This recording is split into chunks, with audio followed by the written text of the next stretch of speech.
Hey, today on Cyberwork, I have a big guest for you. Jeffrey Brown is the Chief Information Security Officer for not a company, not a healthcare org, but for the entire state of Connecticut. Jeff walks me through the scope and reach of a statewide CISO, a countrywide move towards a whole of state strategy. And frankly, I spend an awful lot of time just talking to Jeff about where he finds the time to do all the things he does. This is a really wide-ranging and inspiring episode. Whether you're slogging through search study or hitting a wall trying to figure out your next career pivot, my talk with Jeff will absolutely give you some new perspectives. So please keep it right here for today's episode of Cyberwork.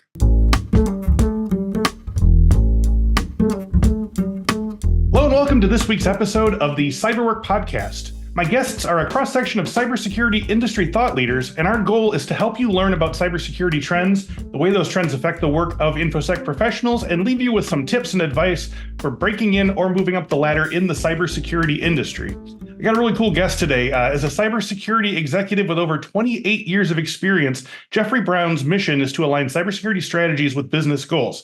The journey has taken him across diverse sectors, including finance, insurance, and government, culminating in his current role as the first CISO, Chief Information Security Officer, for the state of Connecticut, where he's pioneering its, quote, whole state cybersecurity approach.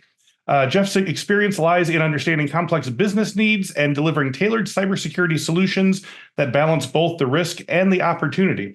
So a while back, I was looking around for people who could talk to about security in state and local government capacities, and to find out that there is a CISO for the state of Connecticut, I absolutely jumped at the chance to talk to Jeff here. And so, Jeff, thank you for joining me today. I'm really looking forward to this. Welcome to Cyberwork. No, it's my pleasure. And what a great topic. Hey, all right. So Jeff, to help our listeners get a better sense of your background and how you got into this whole thing, can you tell me about your earliest interests in computers and tech and security? Was there like an initial draw? Was it in school? Was it just at home? Did your family have a home computer? Like where'd you get started? Yeah, great question. And, it's funny because 27, 28 years ago, this wasn't really a profession for many. So, how did I get started? And frankly, I have a non-traditional educational background, so I didn't study computers in school or anything like that. However, key decision points, there used to be something called word processors, and that's all they did was word process. Both of my parents were IBMers, so they said, you don't want a word processor, you want a computer that does word processing. So that was a very early decision in my career that had a lot of influence on me.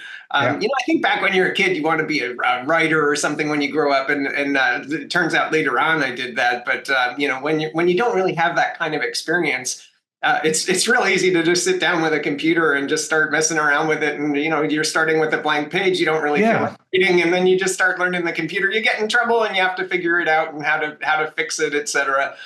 So I spent a lot of time on computers. Never really even occurred to me to study computers in school because I was kind of studying them all the time. So I actually, my educational background was actually in communications and publishing and journalism. And that's a background that's actually served me really, really well in this industry. It started in cyber specifically somewhat by accident, like many people did. And this would have been in the late 90s. Cyber really, first of all, it was called information security back then. So I think things really have changed a little bit. But I was between two different companies that I was looking at. And I ended up going over to Merrill Lynch, which is now part of Bank of America. And it was my very first job in cyber. I didn't really know a lot. I mean, if you really look back then, it was all Unix and mainframe and stuff that I just didn't really have. But what I did have was something called Windows NT. And it was just starting to come on strong. The Unix guys didn't want to touch it. The mainframe people didn't think it was worth their time. So that was the opportunity. The opportunity was really being able to come in, and I ended up helping Merrill Lynch roll out their very first Active Directory in year 2000. So just had a really interesting and very technical start to my career. Yeah, so NT is that sort of between 3.1 and then like 7? Is that where does it stand? Yeah, this would have been the very first version of Windows NT 3.1. Okay. Yeah, which is very right interesting. Back there. Right Nice. up there. And what was happening was there was a business problem. And that's something we always want to keep our eyes on as professionals. Was the business problem was suddenly brokers are trying to use this stuff. There's now applications that will only run on Windows NT. And, the Hmm. security folks knew that they needed to understand that stuff better, but nobody really wanted to spend the time to actually do it. So that was my in. That was how I got in the door. Yeah, yeah. I feel like that's probably still a pretty good bit of advice if you're trying to sort of make yourself distinguished in the job pile, is to find a thing that no one else wants to do and get really, really good at Yeah, it. it absolutely was. It Yeah. absolutely Now, was. as a fellow person with a background in communication and the publishing industry, can you talk about? You said that it was very, very helpful for you in your kind of cybersecurity track of your career. What were some of the takeaways that you got from those particular areas of learning that you apply all the time now? Well, it was very interesting. I mean, I actually started working at a publishing house, Mhm. HarperCollins. Oh, nice. And what happened was I ended up, the internet was just starting to come on strong. It was still pretty much dial up for everybody back then. But I got pulled into a lot of the IT stuff again because of Windows NT. So everybody wanted to see something called Java. Java Hmm. it wouldn't even run on Macs back then. I mean, it would only run on Unix and it would run on Windows NT. I happened to have Windows NT. So I got really pulled into that. And there was a lot of potential for distance learning and subjects like that. And I started to realize that if I was going to do something for free, it would be IT. And by the way, there's a big calling for that, and you don't have to work for free. So I decided to make the jump, and I actually made that first jump over to Dean Witter Reynolds a long, long time ago as just an IT analyst. And I was thrilled to be working in IT. I was like, now I have an IT job, and I'm going to be just doing this stuff all day. And then later on, I made that shift over to cyber, which is a really interesting way to sort of specialize in one thing without really specializing in anything, because cyber covers everything. So it's a Yeah. really interesting way to not specialize at all. So in comparison to before, where your big claim to fame was that you were doing Windows NT when no one else wanted to, now at this point in it, you're able to sort of be have your hands in a whole lot of different things, but in not quite like as an extensive kind of way. Is that right? Yeah, that's absolutely right. I mean, if you Hmm. think about what we have to worry about in security, it's databases, applications, networks, Yeah. people, right? Like people, comes into play quite a bit. It's very big and very broad, and we have to go deep on a lot of subjects, but we also have to go very wide on a lot of subjects as well, Yeah. which makes it a kind of an endless challenge. I mean, you don't stay in an industry like this for almost 30 years, 3 decades. With doing the same thing day in and day out. I mean, this is Yeah. something that's very dynamic in this industry. So I remember a professor in high school telling me the better part of knowledge is knowing where to look it up, and it's like Yes. if you can feel your way through a lot of different things that way, and get a lot further than you would if you just try to commit every single thing to memory and what have you. So yeah, I was going through your sort of background. We've talked a little bit about this already, but that's my go-to move, is to go to the LinkedIn experiences tab for our guests and see what you've done. In your case, though, this is kind of an embarrassment of riches, honestly, Jeff. So you've served in CISO or VP information security functions for everyone from GE Capital to AIG to Citibank. You serve on the advisory board of several high-end curriculum development groups, as well as your research with IANS. And all of this is before we even talk about the CISO of Connecticut part. So my question is, where do you find the time? Or more plainly, like, what's your time management strategy? I mean, it sounds like you had so many different things going on. How are you able to kind of keep all of them engaging and exciting, and sort of give yourself to everything without losing part of yourself? Boy, do I wish more people would ask a question like that. First of all, thank you for doing the homework. But Mhm. second of all, time management is something that I've actually spent a lot of time on, especially there's a book I wrote called Leading the Digital Workforce. And it talks about peak performance IT management. And not just security, but IT in general. And it's like we have a really tough job in IT because things change so much on us, and there's so many moving parts and complexity. But when I think about time management specifically, we all get 24 hours. Time is the great equalizer. I mean, that's something Yeah. that, whether you're a billionaire or whether you're just making $20 an hour, everybody gets 24 hours a day, and you can do with it what you like. Hmm. Um, People overestimate what they can get done in a year, but they underestimate what they could get done in 3 years or in 5 years. And Interesting. they just don't really look at things the right way.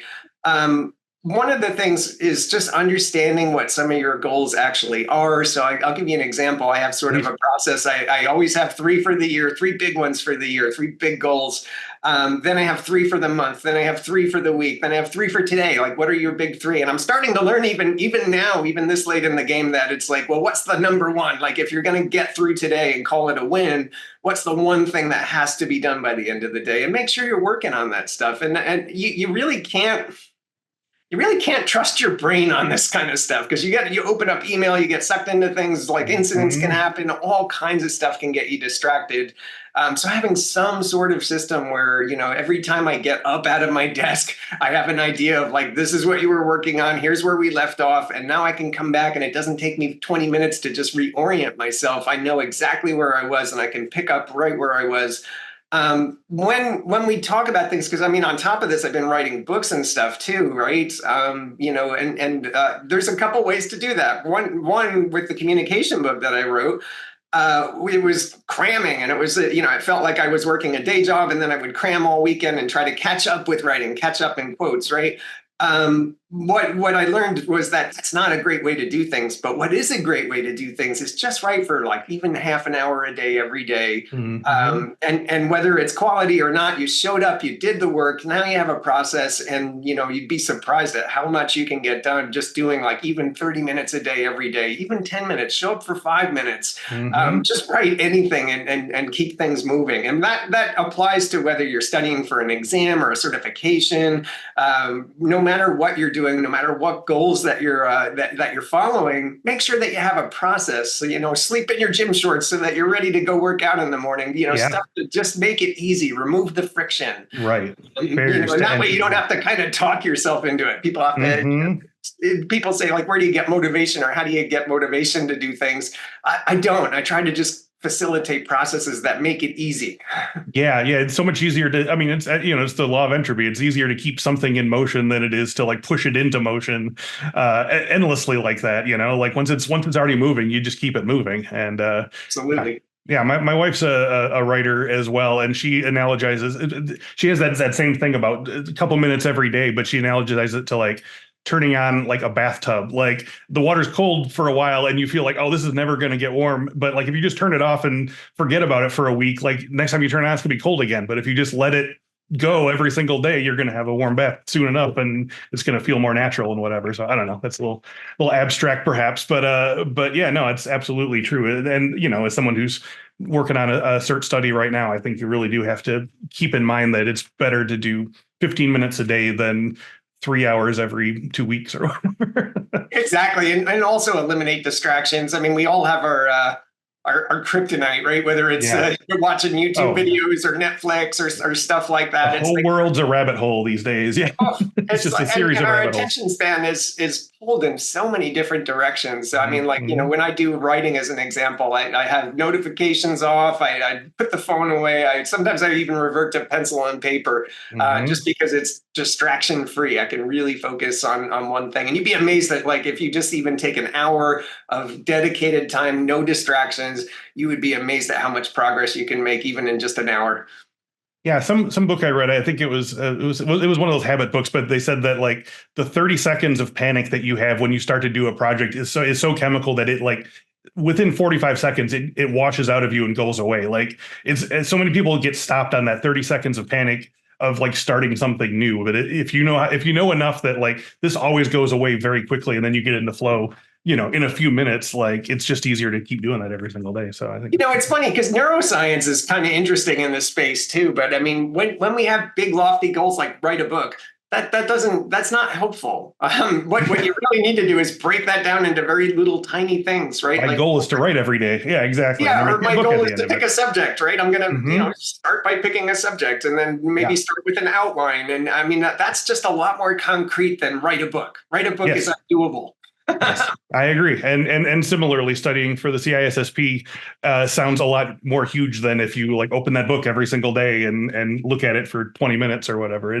Eventually the pile goes down. So moving on. But thank you for that. That was all, I think, very helpful. Like I said, we have a lot of students who are listeners and stuff like that. So I think that's always worth reiterating. But yeah, I wanted to have you on the show because obviously I'm very eager to find out about your role as Chief Information Security Officer for the U.S. state of Connecticut. So I want to ask, like, is this? It sounds like in the bio, this is kind of unique. Is there a CISO for every U.S. state, or is this kind of a pilot thing?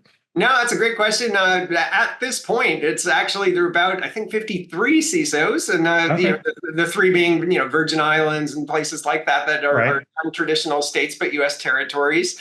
However, 4 years ago, the state of Connecticut did not have a traditional CISO. We had some people who were dedicated to security, but not really like that traditional CISO role. So yeah, now this is a very, very big subject at the states. My understanding, as much as people come into a CISO role like for a state government, and that sounds a little bit daunting. My understanding is that there's an awful lot of people who are actually the governors, and there's an Hmm. association called the National Governors Association, and you end up in the governor's role, and your background could be any number of different things. And then all of a sudden they're kind of scared about that. It's like, well, wait a minute, I'm on the hook for cybersecurity, and by the way, you have nation states that are potentially after you. It's like that Yeah. they're hearing that message now, and they're taking this job and this role a lot more seriously, just because the stakes have never been higher. Yeah, well, I mean, to that end, I think if you're an ambitious person, it's not that surprising to get up to a level like that. But like for someone like me who wouldn't necessarily think to even look for something like that, what was it about your background and your experiences that prepared you for a job like being the CISO of an entire state? Yeah, that's a very interesting question too, because one of the things I spent about 25 years in finance, um, Hmm. and the reality is if you took the tactics that work at Citigroup and you come in and you try to do this at the Department of Motor Vehicles, that's not going to work. So Hmm. you Yeah, really have to exactly. Yeah. you have to be able to adapt to the situation. You have to be able to actually observe and to listen to people and to help them understand what some of the cybersecurity concerns are. I mean, 20 years ago, it was very common to have the kind of conversation of like, well, why would anyone want to attack us? That would never happen. Now all of a sudden we have to worry about like, the San Diego Zoo was ransomware. I mean, it's just really Hmm. the zoo. You have to start kind of thinking of like, nobody is immune to this, including individuals at home. Right. And you see people losing their family photos and stuff like that. Hmm. So cyber is now very much everyone's problem. One of the things that really prepare people ask this all the time, like, oh, aren't you too much bureaucracy in state government? And it's like you should try some of these financial institutions. Oh, yeah. Right. Right. Yeah. True. Yeah. They Yeah. operate at a whole different level of bureaucracy that you might not even imagine. But I think the number one thing for me was to just make sure I'm not coming in with some tired playbook and just trying to re-execute what worked in another company. Even in finance, I mean, I worked in custodial banks and consumer banks. In insurance, GE Capital is like an industrial with a bank embedded in it. I mean, you have to go in with a new set of eyes every single time and really work with the culture because, as they say, culture eats strategy for breakfast. So you may have a great playbook, but if you don't work with the culture, it's not going to work. Wow. Yeah. No. I mean, was that a big changeover for you then? Like, you didn't really have a lot of like state and local government experience before that, right? Or I had none, yeah. and there's a leap of faith involved in that, right? Like, I mean, you have Hmm. to just say, "I'm going to make this work, and we're going to go do it," and that's exactly what I did. I think being a first CISO is interesting. One of the things why was the state even interested in hiring me was because we were in the midst of optimizing IT, which means like really taking things and pulling them to the center, into the executive branch of government. Think of it as centralizing IT at a large company. Suddenly, like the game had changed quite a bit. So now, in the past, you used to have people embedded in the business, and now we're going to centralize all of that stuff. And somebody needed to build that enterprise class program, and build that foundation for a program that's going to be able to actually take care of everybody, not just an individual agency.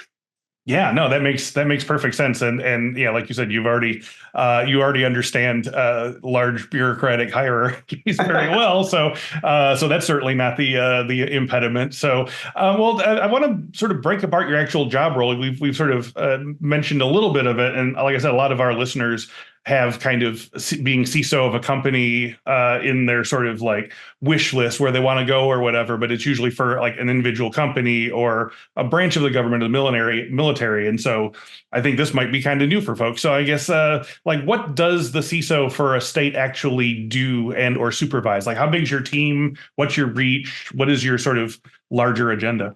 Oh, I love it. Yeah. And I mean, what do CISOs do all day?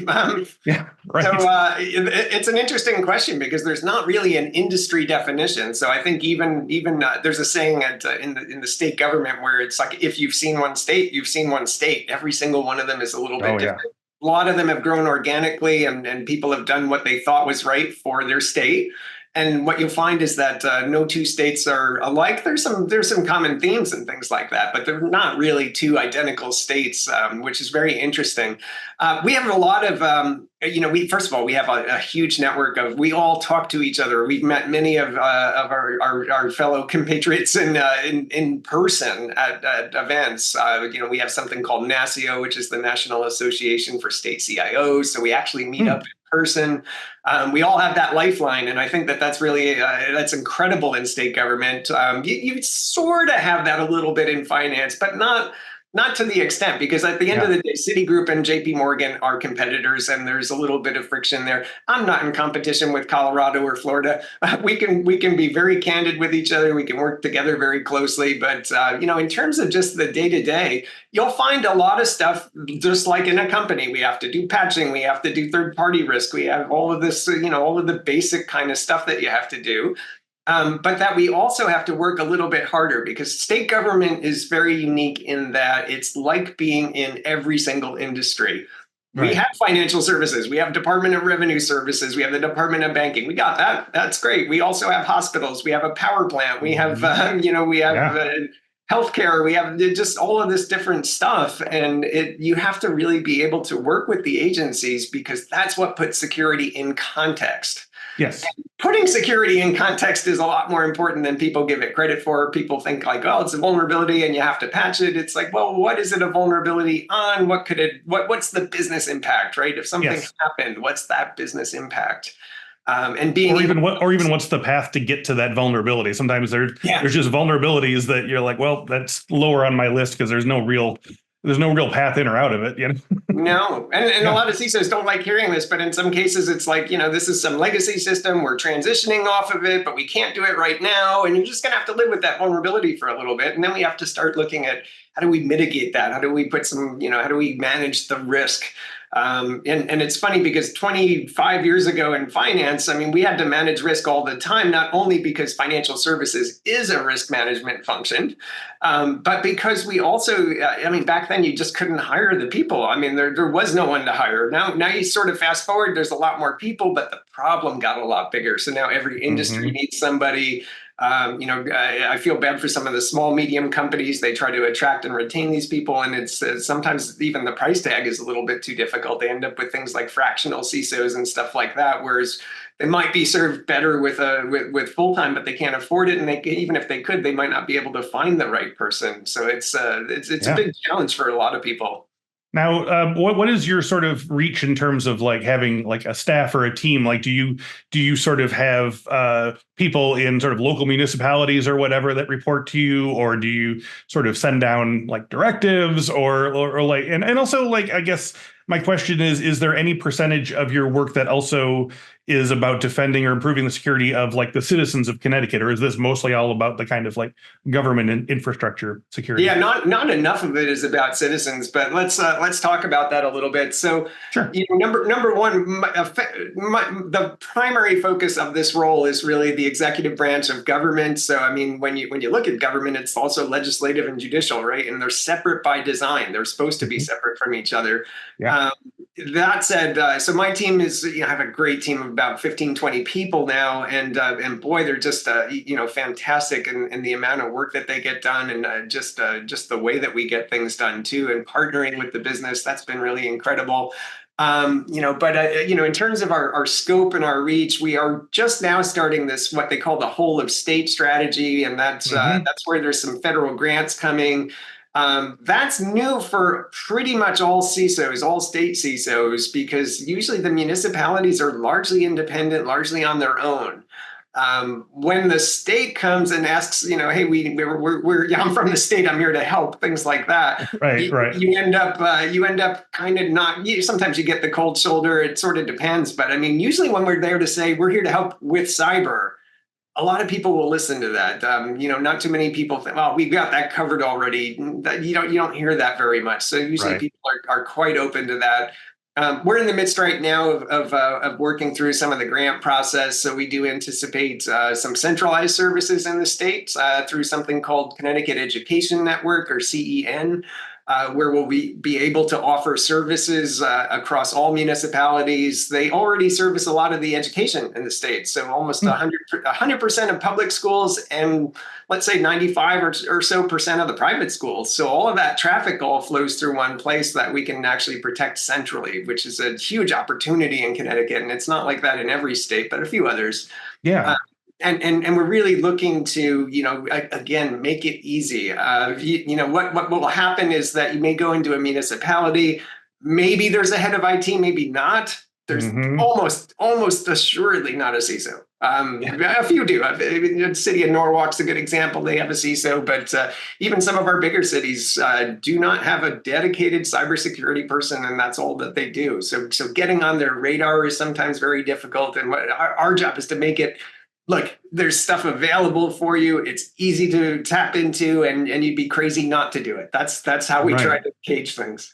Well, so the whole of state strategy that you mentioned, that sounds like that's kind of new and being sort of mass implemented across all the states. What's the sort of before and after on that? Like, what was the approach before that, and what is changing with this whole of state strategy approach?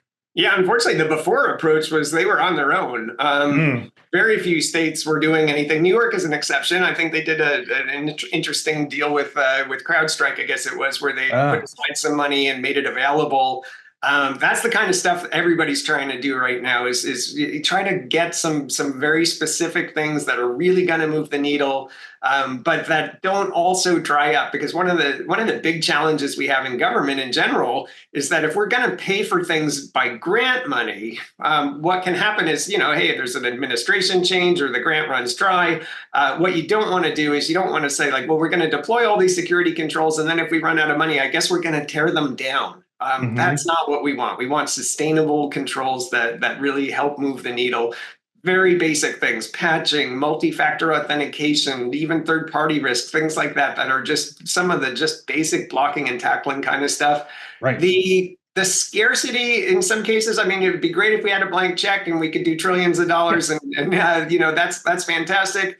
But on the other hand, it forces us to really think about what are the most important key controls for anybody to get in place. And some of it's free, like patching, right? Like, I mean, Right. patching is not something that costs a lot of money. You may need to buy some products to help facilitate it if you have a big environment, but most municipalities aren't huge, Yeah. especially in Connecticut. There's 169 towns.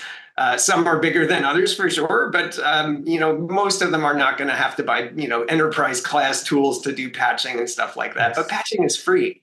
Yeah, yeah, and yeah, it makes a huge difference, and yeah, and it's right there waiting for you. So, Yeah. yeah, so I've been, last couple of weeks I've been talking to quite a few guests in the industrial control system and infrastructure security sectors. So I feel like local and state government has been sort of partly in the conversation, but from your perspective, like what are the state specific cyber attacks and challenges that you're facing right now? Are there problems for the state that are front and center in your mind at this point? Yeah, I think the big ones are kind of I guess fairly obvious. We have obviously nation state attackers. It's an election year, so I mean I think Yep. those kind of things come into play. Yep. A lot of it is really about like how are we going to protect our networks. We own a lot of different kind of things. Connecticut owns a power plant, things like that. I mean, we have to really be able to think about what are we using, where are we using it, what could cause a lot of harm if something were to happen, and where would the most impact be, and Mhm. that's sort of, while a lot of people complain about sort of the scarcity of resources, that scarcity makes you really think about what's the most important things. Oh, yeah. And I think it's actually a good discipline. I mean, I think in financial services, we could hire people to go police spreadsheets in the business and stuff like that. I mean, you can Yeah. throw a lot of people a lot of money at it, but I mean, that's not what we need, right? Like we need to be able to make sure that we have the basics in place. And that we have enough people to get those basics done, and for the first time, we have more visibility now. We didn't even have that visibility 4 years ago of what's out there. Yeah. We didn't have the right tools in place, and a lot of it was just communication. I think we touched on communication being important. I don't think it had ever really been framed on like, did you realize that we can't see all of our vulnerabilities because we don't have the right tools in place? When it's put in very simple English like that, suddenly we got funding, we got everybody's attention, and we started making a lot of progress in not that much time. We've moved the needle quite a bit over the last 4 years. Yeah, there's those communication skills coming to the forefront there. You gotta make your case. So yeah, I've talked with guests who are tasked with like K-12 school district security and higher ed security. Do you see common attack vectors and targets when looking at things from a state level? Is it like these kind of things, mostly phishing and social engineering leading to ransomware, or are there other elements in the mix? Are people like really sort of like brute forcing into networks, or where's it coming from? It's interesting. I think in the very early days of information security, we were worried primarily about some very technical attackers and some very sophisticated threats. Now, especially in the age of AI, right? I mean, it's like, now the bar has been dramatically lowered for everybody. So that unfortunately for attackers, but also for defenders. I see that email is still probably our number one threat vector, just because everybody has email. Everyone knows how to use email. Phishing works, right? Like I don't need everyone to click on it. I need someone to click on it. Unfortunately, that's a pretty easy game to win and a very difficult game to defend on. We're also seeing people are getting more clever, we have some really great email controls in place right now, and we're going to start sending SMS messages or Discords or any number of different things coming from there. The one thing I would maybe add to that list, though, is third-party security risk, and I file that under their breach, your problem. So we've had several instances like that where we've had a third party. They suffer a ransomware attack, and then we scramble to say like, hey, who is this third party? Do we use them? What do we use them for? We had an instance at one point where there was a payment processor who had been compromised, and we had to start really thinking about like, if we can't get these checks out, this is needy families. This is a very big problem for us. And it wasn't because of anything we did, right? It was our third party. So I would definitely keep third party risk on that list as well, because it's the one that always seems to surprise people. Yeah. I mean, ultimately, it's assigning blame is always the hardest part anyway, and doesn't generally help very much. But yeah, I mean, everyone has email and everyone clicks, and a lot of people check their email when they're tired or not thinking closely. But as someone charged with the online security for the state of Connecticut, Jeff, what part does security awareness learning and training play in the process? I mean, some of our guests claim security awareness training is insufficient or done wrong, or others say it's the best way forward. But do you have any thoughts on that? Yeah, I actually, unfortunately, know a few CISOs who think that awareness is a waste of time, and I'll respectfully disagree with that completely. The challenge is, and just because awareness and training isn't perfect doesn't mean that it's not important. So, as an example, we do self-phishing exercises. I'll give you an example. We were in a tabletop. This was outside of the state. This was a previous company. Okay. We were in a tabletop exercise, and this business actually had what they call a BISO, or a dedicated business information security officer. So this is like the business's IT security person. Yep. We're sitting in a tabletop all day long, and nobody's engaged the BISO. Nobody's talked to him at all. In fact, I mean, it just was really puzzling. And we're sitting there trying to understand it. And it turns out that the business didn't know that they had a BISO. They didn't know how to report a security incident. And it was like, wow, I can't buy a tool to scan for that. I can't do that. I have to actually get out there, and I have to be able to do some awareness activity. And it's like, hey, if you don't remember one single thing from today, please remember how to report a security incident when you see one. Yeah, no, I was going to say that's a whole whole other level of asset detection. We talk a lot about asset detection on here, but if you don't even know your human assets, you're in for the You hard can't road to expect. hoe. I think at the end of the day, you can't expect people to do the right thing if they don't know what the right thing is. Yes. And that's where training and awareness comes into play, and that's why I think it's a key component. You can't just say like, well, we're not going to do that. Now that said, I think a lot of people check the box and they buy these computer based training, and it's like, oh, here's a half hour worth of training for you, and people are just they cringe. It's like, I'm busy, I don't really want to do this. Get something more engaging. If you have to get out there in person, go out there in person. Show them a demo of here's how people get in. There's more engaging and shorter types of training and awareness. I mean, we had I think a not fit for purpose training tool before, and it was a high priority for us to replace that tool with something that people could actually kind of stomach and digest a little bit better, as well as one that just had a better phishing component to it. Because again, phishing is just so prominent that it's like you can't stick with a tool that's not doing anti-phishing correctly. Yeah. Yeah. And it is easy to get into that kind of all or nothing mentality because like you said, it only takes one person clicking to like make a big problem. But at the same time that you get less of that one person when like a larger portion of your workforce understands like what they're not supposed to do. Like, you get a lot less errant clicks that way. And also I would love to see in security awareness programs, just a little more discussion around what you said, knowing how to report something when it goes wrong. And also just telling people like, it's okay. I mean, it's not okay, but it's like, don't panic, don't hide hide this. Don't pretend like it didn't happen. Don't think it's going to go away. Like, there is an actual, I think you're right. I think there's really a big lack of understanding, like if something really did, hit the fan, like what do you do next? And realizing that like keeping a calm head is going to be a lot more beneficial. That hits another interesting point too, which is that sometimes these programs are done a little bit too punitive, especially anti-phishing programs. So I send you a fake fish, you click on it, and we're gonna come down on you like a ton of bricks. Like, what did you do that for? Yeah. That's a bad day at work, right? So what can happen is that people feel like, well, I'm stupid, I didn't mean to do that. I don't want to get in trouble again. I mean, when these programs are overly punitive, what happens is that when the next fish comes, and it might be a real fish, and they click on it again by accident, it's like they don't want to tell anyone. They're scared they're going to get fired, and they don't tell anybody. And that's exactly the opposite of the behavior we want. We want the behavior like the data lives with the individuals, and if the individuals don't know the right things to do, we can't be everywhere over everybody's shoulder. We have to get people trained that here's how you protect information. Here's how you report a security incident, and some of the basics. So, we can't teach them everything that we know, but we want to be able to teach them like, here's how you spot a suspicious fish, or how do you report one, and some of just the basic kind of stuff. I mean, you can't educate everybody on everything, and some people try to do that, and it's overwhelming for somebody who just isn't part of security. This isn't part of their day to day. And again, going back to what you said at the beginning about like, learning to write 15 minutes a day or learning to write for 5 minutes a day or whatever, like having, this in your head on a daily basis, even if it's for 30 seconds, is a lot better than that one time a year where you have to sit in 2 hours worth of videos and then it all kind of goes away again.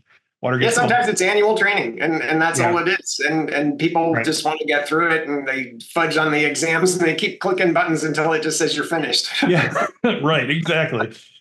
So I want to go back to sort of our podcast's overall goals here. Obviously, we're all about helping students and new cybersecurity professionals enter the industry, and also people who are looking to change careers later in life, which I think also fits with what you're talking about, given your background or backgrounds in non-tech, discipline. So for those wanting to make a mark doing this kind of work at like a state or local level, Jeff, what are the most important skills or experiences or types of training or certifications or soft skills that you think they need to actively pursue to do this type of work well and demonstrate their excellence?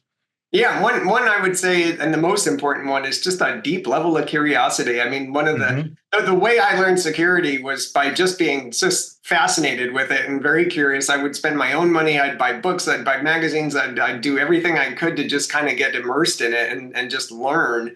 I don't think anybody was born knowing cybersecurity. You have to learn it. And a lot of people sit back and just say, like, maybe I'll get training or my boss will come to me. It's like, no, you got to do that yourself. I mean, you can ask for training and you want to maybe support that. But I mean, in absence of that, what are you doing personally? This is a great day and age now where, I mean, you can find Harvard and MIT classes online for free. Mm-hmm. The resources are all out there. You can roll your own degree to a large extent, but that without that curiosity, that spark of hey, I want to know more about this.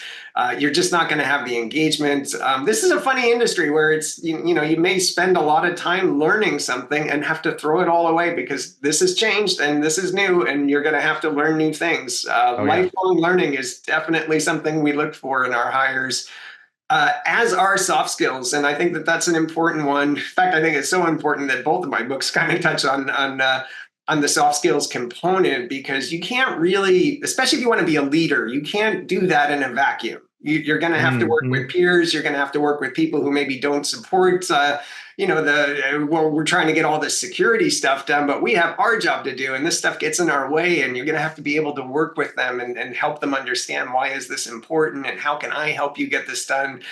Those are important soft skills. Working on a team, also very important. I mean, we can't, even a star performer, you can't have a star performer come in and all it's doing is dragging everybody else down. You need a fully functioning team, and that means teamwork. That means being able to work with other people and being able to communicate, because that's how we work with other people, is by communicating. Yeah, I mean, I feel like it's pretty easy to explain to someone like how to get better at tech skills. Do you have any advice in terms of, because it's one thing to lead a team, but it's another thing to get better at learning how to lead a team via communication? Do you have any like advice in sort of like taking an active role in doing that rather than just kind of clocking hours? That's a great question. When I wrote Leading the Digital Workforce, that book was a very interesting journey for me, because I mean, if you think you're going to learn a lot from reading a book, try writing one. And you really do learn a lot from that. But one of the things I would say is that just being able to kind of focus on the right things, being able to just not only learn, right? Like, I mean, here's a good question. Why isn't there a management certification? Why can't I be a certified manager of this, that, or the other thing? Exactly. Yeah. Aside from certified MBAs, I guess. security manager, CISM, but it's not really like, oh, if I have CISM, I should be able to be a manager of people. It's like, well, not really. You now possibly know about management, but not how to manage. And it's not really until you take those skills. What does Mike Tyson say? He used to have a great quote of like, everybody has a plan until they get punched in the face. Right. And it's true. I can learn about management. I can learn how to give feedback. And then if that feedback is like, well, unfortunately, the business is bad, we're going to have to let you go, or your salary is being cut because times are hard at the firm. Those are really hard conversations, and you're just not going to be able to read a book and do that right. It takes practice. It takes failure. It takes, and I have a saying in the book, there is no failure, there's results, right? Like, I mean, if you do something and you get the results you didn't expect, it's not failure. It's just how are you going to change your approach next time? So some of this is really just getting out there in the field and just trying to do it. And iterating and learning from it. And unfortunately, some people never learn from it. They just do it. They do it badly, and they don't get any better at it. But the best of us are ones out there who look for opportunities to grow. Like, I'll give you a couple examples. I used to take on just about anything that would help me grow. I mean, I took on business fraud at AIG. I took on, the privacy at BNY Mellon, things that are kind of similar that help me grow personally, and also give me more practice working with diverse sets of people that are not always just cyber people. Cyber people love talking to each other, but when they get out into the business and they start talking to the business leaders, they don't know what to say, and then they don't understand what they're saying either. So, I mean, a lot of us end up in the boardroom. And even big time CISOs at big time financial institutions, some of them feel like imposters. If you go into the board of directors, some of these guys are ex-CEOs, CFOs. You suddenly feel a little bit out of place, and you should. But those are the kind of experiences that grow you as an individual, and the ones that really help you keep going. And again, you don't stay in this business 30 years by staying stagnant.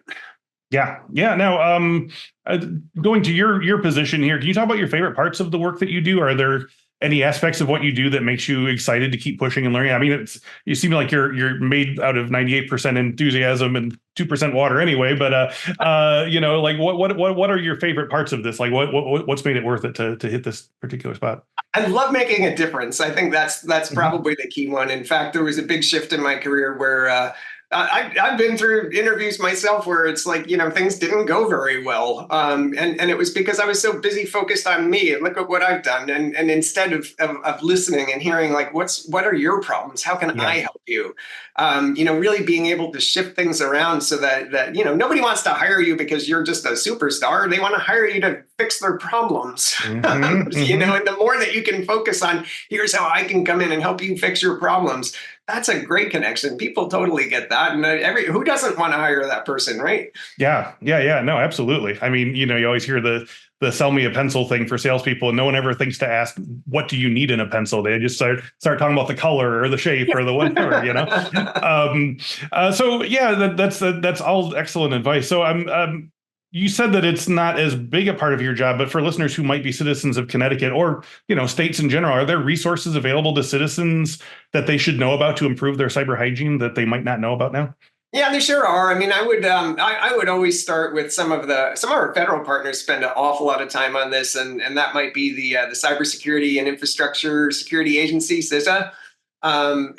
You could also go to Stay Safe Online, which I think is just staysafeonline.org, all one word. .org is the other word, so all two. Right. But yeah, those are, I think, great places to go for Connecticut. We do have some material on ct.gov, but we are in the midst of trying to expand that a lot more. That's unfortunately one of those kind of things that you just don't have as much time as you would like to see. But we also do in the state of Connecticut for companies in Connecticut who signed a non-disclosure agreement. We have monthly calls. We have a lot of that kind of outreach, and that's been in place for a long time. Where we partner with our water utilities as an example, and our energy utilities and stuff like that, where we're making sure that they hear what's going on out there, that they know that maybe there's a big vulnerability that's in the wild. We do threat reports and updates like that. Not as much down to the citizen level, and I think we need to get there, but that we're not really resourced to do that right now. So I think we're certainly hopeful that more federal grants will be coming our way, and that we'll be able to funnel some of that money all the way down to individual citizens, because at the end of the day, that's what we're here for. State government exists for its citizens. Yeah, absolutely. So as we wrap up today, Jeffrey, I mean, this is definitely an area that I know that you think about as a multiple author, but can you tell our listeners like the best piece of career advice you have ever received? Yeah, I'm going to actually share some anti-career advice that I got, but it had a big influence on me. Beneficial, so yeah. Mm-hmm. I think it's important. But when I was a kid, I had some struggles learning just due to various health conditions, things like that. And then some of those headwinds went away. But I mean, at one point, I had a guidance counselor, and no disrespect to guidance counselors, I'm sure some of them are fantastic. Mine was not. And I was sort of told, maybe some people aren't really cut out for college. And then later I have a master's. I have about 5, 6, 7 industry certifications. Obviously, it sort of lit a fire under me that never went out. So my advice would be get your fire, get your spark from wherever you can get it. If everybody's giving you negative energy, turn it around, turn it into something positive. But I think that had a big influence on me. It's like, you know what, I'm going to show you. Yeah. No, I was going to say that I like that. That's the sort of the capper to all this, because I feel like we've been sort of almost saying that several times during this interview of like of this discussion, is that like it's up to you to sort of find your own sort of energy source, and it's up to you to find your own enthusiasm and your own sort of forward momentum. So I think that's great. Yeah, absolutely. Find your own. And it's something that's really important. I mean, your mindset is so important, and we hardly ever talk about it. But I'll give you a quick story. When I was going to Merrill Lynch, I was candidate number 4 out of the top 3. So in other words, I was out. The one of those candidates got another job. So they suddenly, I became number 3, and I think I was sort of a distant number 3. And the recruiter actually talked to me, and he said, Jeff, you know what? You can definitely do this job, but you're going in like you can't, and it's showing. Go in there more confident. And one of the things I learned was I went in a lot more confident, and we started talking about the role. And like many companies, the job description was so just out of whack and wrong. And I mean, it was like, oh yeah, you would never do this. AT&T manages that. I mean, it's just stuff that was like, I'm like, look, full disclosure, I don't really understand this, that, and the other thing on the description. Don't get hung up on the description. Go talk to them, see what they need, see what they want. They wanted to talk to me for a reason. And I almost knocked myself out of the running because my mindset was wrong. Interesting. Yeah, that's also very good advice. So you've given us a lot about what you do with the state of Connecticut. So let's just sort of wrap this up. One last question here. If our listeners want to learn more about you, Jeffrey Brown, and the books that you've written, but also the work you do with the state of Connecticut, like where should they look online for your stuff? Yeah, great. I mean, I'm certainly pretty active on LinkedIn. Of course, that's unfortunately an embarrassment of Jeff Brown's in cybersecurity, even on LinkedIn. Yeah. So I am at /Jeffrey W. Brown, I believe, on LinkedIn. Okay. Yep. If you can't find me there, you can certainly find me at a lot of my books are sort of highlighted at digitalleadership.com, and that's with a hyphen, digital-leadership.com. Got it. That's awesome. Well, Jeffrey, thank you so much for joining me today. This was an absolute blast, and I know our listeners got a lot out of it as well, so thank you. Love it. Absolutely, and thanks for inviting me. And as always, thank you to everyone who watches, listens, and writes into the podcast with feedback. If you have any topics you'd like us to cover or guests you'd like to see on the show, drop them in the comments below. As usual, before we go, don't forget infosecinstitute.com/free for a whole bunch of free and exclusive stuff for CyberWork listeners. Speaking of cyber security awareness training, learn about our new security awareness training series, Work Bites, which is a smartly scripted and hilariously acted set of videos in which a very strange office staffed by a pirate, a zombie, an alien, a fairy princess, a vampire, and others navigate their way through age-old struggles of yore, whether it's not clicking on the treasure map someone just emailed you, making sure your nocturnal vampiric accounting work at the hotel is VPN secured, or realizing that even if you have a face as recognizable as the office's terrifying IT guy, Bone Slicer, we still can't buzz you in without your key card. Anyway, go to the site and check out the trailer. Infosecinstitute.com/free is still your best place to go for your free cybersecurity talent development ebook. We still download a lot of those every single week, so go check it out. You'll find our in-depth training plans for strategies for the 12 most common security roles, including SOC analyst, pen tester, cloud security engineer, information risk analyst, privacy manager, secure coder, ICS professional, and more. One last time, infosecinstitute.com/free, and the link, as always, is in the description below. One last time, thank you so much to Jeffrey Brown and the state of Connecticut, and thank you all for watching and listening. And until next week, this is Chris Senko signing off, saying happy learning.